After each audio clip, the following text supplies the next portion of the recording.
Hello everybody, it's Ryan here from Overkill Wargaming, and today I have finally gotten the super tactical droid. After what feels like forever waiting for this Kashyyyk wave to come out, finally this guy landed in stores nearby me. So yeah, there's the front of the box. Nice, cool, calm and collected super tactical droid. And of course he's on the sides like always. And then here's the 3 poses. This expansion for Star Wars Legion contains one finely sculpted super tactical droid miniature, also known as an STD, gross. Enough for 1 commander unit, along with a new unit upgrade and command cards for battle, or to field in battle. And yeah, you can have them shooting, you can have them looking, you can have them the same poses on the box. Awesome. So yeah, let's pop this bad boy open. Handy dandy hobby knife. Cut this stupid tape.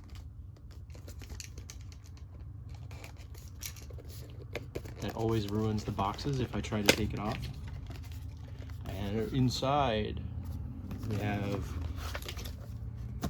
all the things. So you got a blue Separatist base, like always, and 1 sprue. I guess that makes sense. It's just 1 model, with like the only differences in the poses are the arms. So oh no, that's not true. Actually, you do get 2 sets of legs. Okay, yeah, that makes sense. 1 for the like combat poses and 1 for the just standing still. 5 arms, which is nice. I guess 2 of them are for the hands behind the back pose. And we got the torso. His head comes in multiple pieces. That's scary. Putting that together is going to be interesting. Do you get 2 different heads? Is that a thing? Maybe not. I'm not sure what these pieces are. We'll have to take a look in a second. And of course, the gun arms and stuff. And yeah, that is the sprue. Yeah, let me look at the instructions real quick. I would imagine there's only the 1 head, but what are those pieces for? Oh, it's his feet, of course. Okay. I didn't notice that the legs didn't have feet. So yeah, that's how you would build him, pointing his gun out to the side. And then the other 2 poses are here. All right, I guess you could mix and match, or yeah, you can mix up the legs and stuff that you use. Like for example, you could use these if you really wanted to on this pose, which would be a bit weird looking, but yeah, there it is. So let's get to the actually interesting stuff. Well, I mean, the model is interesting, but let's get into what he comes with other than just himself. So of course we get a Separatist commander token because he's a commander, or they're a commander. We get 2 wound tokens, a triple wound token, 2 triple suppressions, 3 individual suppressions, a surge, aim, dodge, standby. So you basically get everything with this guy. That's nice. As if I need any more of these, really. The only thing that's getting punched out of this is the token. The rest are probably just going to stay on this because I have millions already.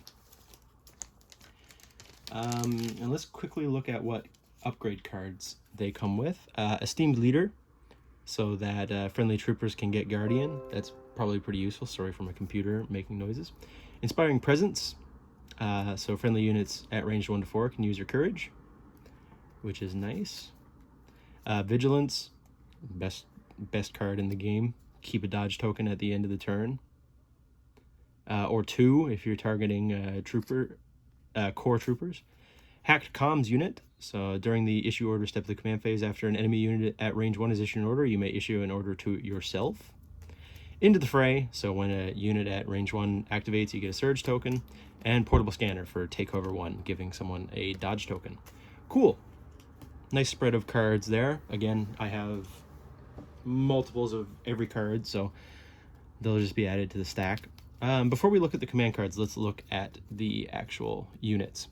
So you get a generic super tactical droid for 95 points. He has 2 command slots, a comms, and a gear, I believe this is called. He has Strategize 1, so you can gain a suppression token to choose a friendly unit at range 1. It gains 1 aim and 1 dodge. That is awesome. Yeah, I guess that's why this box comes with so many suppression tokens, because they just farm them on themselves. Direct AI unit. During the command phase, you may issue an order to a friendly unit with AI. Awesome. Great to start the chain if you don't have cards that give out a bunch of orders. Override 1. When a friendly unit at range 1 activates, you may gain 1 suppression token. If you do, that unit ignores AI.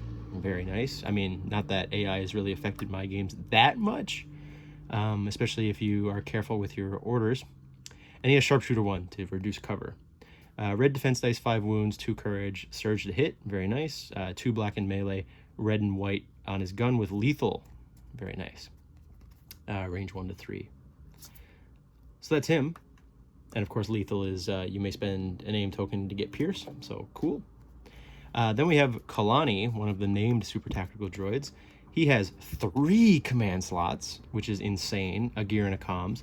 He has strategized 2 instead of 1, so he can choose 2 friendly units for only the cost of 1 suppression. So that's not bad. Put 1 suppression on him to give 2 aims and 2 dodges in a turn. That's pretty friggin' good. He has direct as well, and reinforcements. He gets to deploy after everything else is deployed. So even if you have less activations somehow as droids than your opponent, he still goes last. So you get to choose exactly where you want him. And Sharpshooter 2, which is awesome. So no one will ever have cover against him. Black and white in combat, so he's not as good as the generic one in combat. And his gun also isn't as good because he's more of a buff guy. Of course, the same stats over here. But yeah, black and white with lethal. So basically the same gun, just slightly worse dice. But of course, because he is better at commanding, and he's 5 points more. And then we have Kraken, the one that everybody's excited about. Also 100 points, 2 command slots, a training slot, probably for that tenacity, comms and gear. He has strategize 1 as well, so he can get a suppression to give out aim and dodge. He has charge, which is interesting, so he can move and attack. Override 2, so he can make 2 units ignore AI. And he also has Sharpshooter 2 to reduce people's cover. Then he has, for a melee attack, 4 red with lethal. That's insane. So if he's hurt with tenacity, if you put him on him, he'd have 5 reds as a droid. Pretty crazy. And then his gun is 2 black, but it just straight up is Pierce 1. It's not lethal, so you don't have to spend the aims. That is very nice. And same stats, except for surge to crit. So Kraken is definitely the combat-oriented one, and he's very cool. 5 wounds, red dice with no surge, though, is interesting. But if you're running certain upgrades on him, or if you're running Magna Guards or whatever, you can get a lot of Guardian in this army now.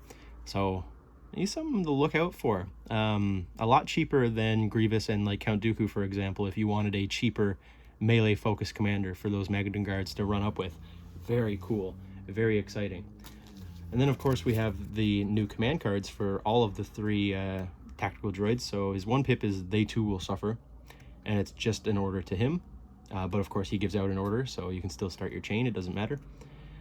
At the end of the command phase, your opponent must choose one of their core special forces support or heavy units with an order token if able, and return it to their order pool. The first time your opponent would draw a random order from the order pool this round, you may force them to draw a token with a rank of your choice instead. Interesting, just a little bit of order manipulation, so you can make an enemy play, or yeah, you can make an enemy activate a unit that you want to go instead of one that they want to go. So for example, like if they were going to go with like Vader or any other force user, you could be like, nah, take your core instead, so I can charge in and attack your force user before you get to go. Very nice. As 2 pip is Preservation Protocols, which is 2 droid troopers or AI units. So the new vehicles are AI units, so they'll be able to get this. When Super Tactical Droid issues an order to a droid trooper unit or a unit with AI, it gains Disengage, Impervious, and 1 dodge token. Very cool. Impervious in droids. Nice. Yeah, I mean, any force user going up against a unit that would get destroyed by Pierce Impervious gives them a little bit of a better chance, which is nice. And of course, dodges are always good. And then his 3 pip is Do Not Underestimate Our Means, which is 3 droid troopers or AI units. You can divulge it at the deploy unit step to choose up to 3 friendly units with AI. Each unit gets reinforcements, the same as Kalani, so they can be deployed at the end of deploy units after everybody else is gone. Very cool. So if you bring Kalani and play this card, that's him and 3 units. You get to just play after your opponent has deployed. So you can have a big advantage with like swinging a flank or something and just heavily loading up on something that they weren't able to account for. But if you don't, if this card was not divulged, at the start of the activation phase, choose up to 2 friendly units with face-up order tokens. Each chosen unit recovers. You know, that's whatever. I don't really care for... Like, recovering is good for characters that need it. Like Aiden and stuff. Like, it's always nice that she can recover. And characters that can, like, flip their guns over and stuff. But this would definitely be a divulge mainly card. I don't know how often I would use it for this. I mean, it's good for the orders. But yeah, that's everything that comes with the Super Tactical Droid expansion, guys. Thank you for watching. If you enjoyed, please be sure to leave a like, and I'll see you in the next video. Goodbye.